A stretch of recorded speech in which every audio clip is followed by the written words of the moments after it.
భారత రాజ్యాంగ నిర్మాత డాక్టర్ బిఆర్ అంబేద్కర్ 133వ జయంతి సందర్భంగా స్థానిక 47వ డివిజన్ క్వారీ మార్కెట్ రోడ్లో ఉన్న ఆయన విగ్రహానికి కాంగ్రెస్ పార్లమెంట్ అభ్యర్థి గిడుగు రుద్రరాజు, సిటీ అసెంబ్లీ అభ్యర్థి బోడ వెంకట్, జనసేన సిటీ అధ్యక్షుడు వై శ్రీనివాస్, ఇతర నాయకులు ఘనంగా నివాళులర్పించారు. 47వ డివిజన్లో జనసేన నాయకుడు అల్లాడి రాజు ఆధ్వర్యంలో జనసేన సిటీ అధ్యక్షుడు వై శ్రీను, జిల్లా నాయకులు రాజేష్ ఖన్నా, భాషా లిమ్రా, దాసరి గురునాథం తదితరులు అంబేద్కర్ విగ్రహానికి పూలమాలలు వేసి ఘనంగా నివాళులర్పించారు. అంబేద్కర్ స్ఫూర్తితో అందరూ ముందుకు సాగాలన్నారు. అంబేద్కర్ ఆశయ సాధనకు కృషి చేసినప్పుడే ప్రజాస్వామ్య విలువలకు, మానవ హక్కులకు రక్షణ కలుగుతుందని పేర్కొన్నారు.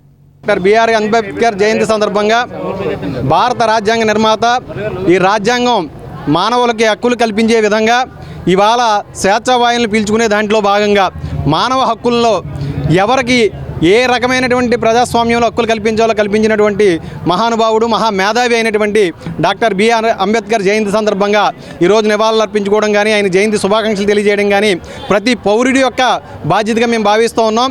ఎందుకంటే ఆయన ఆశయాన్ని, ఆయన యొక్క ఆశయాల్ని ప్రజల్లోకి తీసుకెళ్లే విధంగా ఆయన ఏ దీంట్లో అయితే ఈ జాతి ప్రయోజనాల కోసం రాజ్యాంగాన్ని, భారత జాతి రాజ్యాంగ ప్రయోజనాల కోసం రాసించారో ఆయన రాసించినటువంటి ఆశయాలు కానీ, ఆయన యొక్క ఆదర్శాలను కానీ ప్రజల్లోకి తీసుకెళ్లే విధంగా ఈ కేవలం జయంతి రోజున మనం శుభాకాంక్షలు తెలియజేసి ఆగిపోకుండా ఆయన ఏదైతే ఆశించారో దానికి అనుగుణంగా మనందరం కూడా ఆ మార్గంలో ప్రయాణించాలని చెప్పి. జై భీమ్. అంబేద్కర్ని అర్థం చేసుకోవడం వేరు, ఆయన గురించి తెలుసుకోవడం వేరు. అంబేద్కర్ గురించి తెలుసుకోవడం అంటే అనాదిగా వేలాది సంవత్సరాల భారతీయ సామాజిక వ్యవస్థను అర్థం చేసుకోవడం. అంబేద్కర్ గురించి తెలుసుకోవడం